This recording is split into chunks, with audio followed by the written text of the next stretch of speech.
Déclaration des mouvements citoyens, membres du bloc citoyen pour le changement.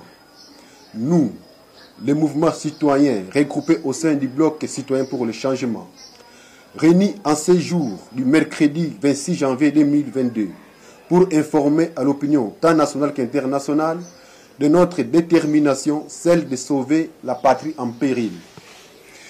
Mais avant toute chose, nous présentons nos sincères condoléances à nos frères et sœurs de l'Est qui sont tués jours et nuits suite de l'incompétence de nos gouvernants qui ont le devoir primordial de sécuriser la population. Congolaises et Congolais, mesdames et messieurs de la presse, l'heure de vérité a sonné, car l'heure des questions sensibles n'existe plus.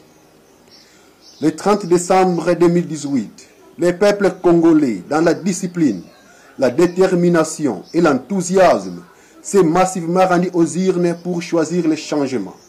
Par contre, la CENI nous a imposé des dirigeants contre la volonté du peuple dont nous subissons les conséquences aujourd'hui. Le mensonge est devenu le mode de gouvernance. Le tribalisme et la dictature montent en puissance.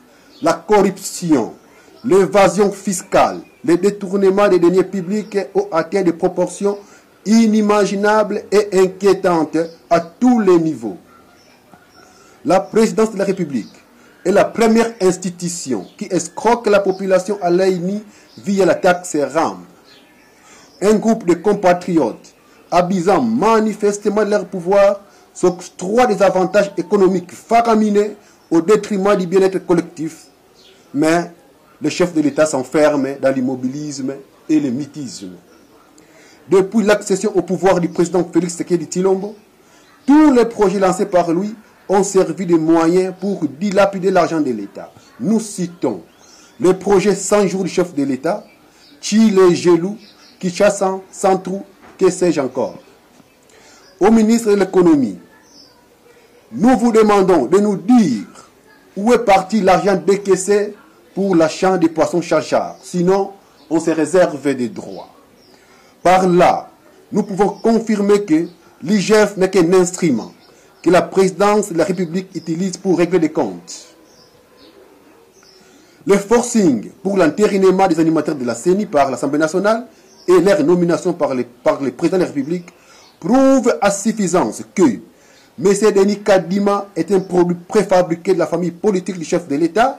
C'est pourquoi nous jurons au nom de nos frères qui sont morts pour la cause de la République que la CENI n'organisera pas les élections en 2023 sous la présidence de M. Denis Kadima. Peuple congolais, chers compatriotes, vous êtes témoins de la manière dont le pays est géré. La gestion du pays est entre les mains des incompétents qui se justifient en disant Mboka ici et Koufa. C'est pourquoi nous remercions nos amis révolutionnaires d'ailleurs, la diaspora congolaise et tous nos partenaires du réseau qui ont compris que le Congo est en danger, d'où il faut le sauver maintenant. Avant de terminer, nous demandons la libération sans condition de nos frères activistes qui croupissent dans les maisons carcérales à cause de leur lutte patriotique. Les cas de Like Malembe et Christopher Adoubango, depuis bientôt 2 mois à Bunia, ainsi que notre frère, le chanteur engagé Idengo del Canto de Beni, dans le Nord Kivu, qui venait d'être condamné à 10 ans de servitude pénale à Goma. Également de nos 5 activistes qui sont détenus à la prison centrale de Mbandaka, en l'occurrence Joseph Bayoko Njoli Apanga, de la génération consciente de l'Équateur, Shilasi Bofumbu, journaliste et coordonnateur de Filindi, Camille Mowangi et Juvenal Eyali, militants de la lucha, ainsi que les 13 militants de la lucha qui croupissent à la prison de Beni. Pour terminer, connaissant que nous faisons face à un régime capable de tout, nous interpellons l'Union européenne, les États-Unis d'Amérique, la communauté internationale, les conseils de sécurité des Nations Unies, les organisations régionales et sous-régionales, les organisations internationales des droits de l'homme, de rester témoins du désordre et du chaos que le président Félix est en train d'instaurer dans ces pays. Sur ce, nous lançons un appel aux forces vives de la nation et les organisations de la société civile de se lever pour sauver notre chère patrie en péril.